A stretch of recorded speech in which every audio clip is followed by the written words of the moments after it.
काय रे? काय हवंय का तुला अजून? नाही काही नको. वगैरे झालंय का?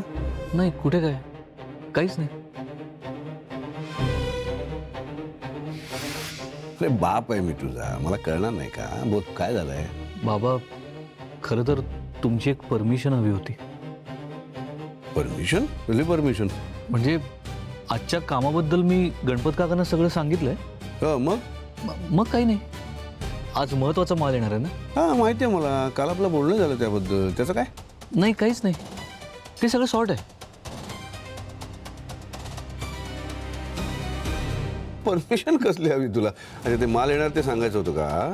नाही तेवढंच नाही मग बाबा, ॲक्च्युली मी आणि प्रीती.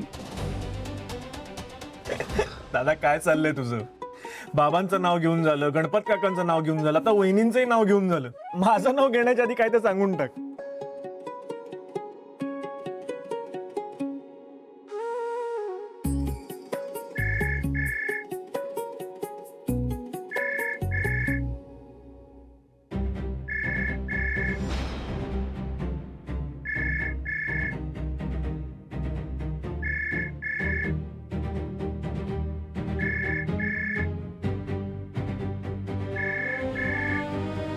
अरे आता काय करतोयस तू? काय चोरी बिरी केलीस का? काय एवढं घाबरतोयस?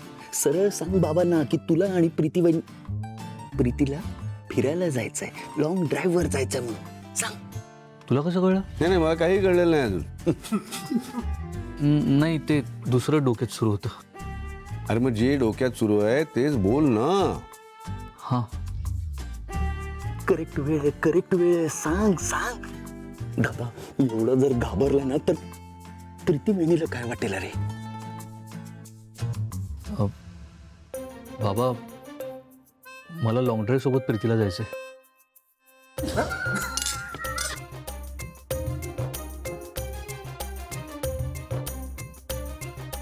काय करायचंय तुम्ही प्लीज हसू नका ना. पोहेच खाल्लेस ना नक्की? दादा दादा दादा घाबरू नकोस मुद्दा सांगितलेला आहेस, फक्त आता अदली बदली कर, म्हणजे शब्द फिरव. बाबा मला प्रीतीसोबत लॉंग ड्राईव्हला जायचंय, त्यासाठी तुमची परमिशन हवी.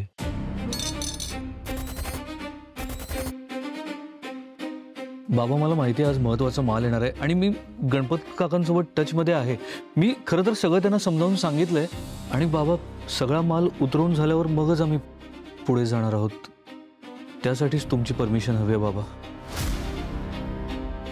शेवटी मला याची भीती होती तेच झालं. नाही तुझ्याकडनं अपेक्षा नव्हती मला. बाबा मी एक शब्द बोलू नकोस.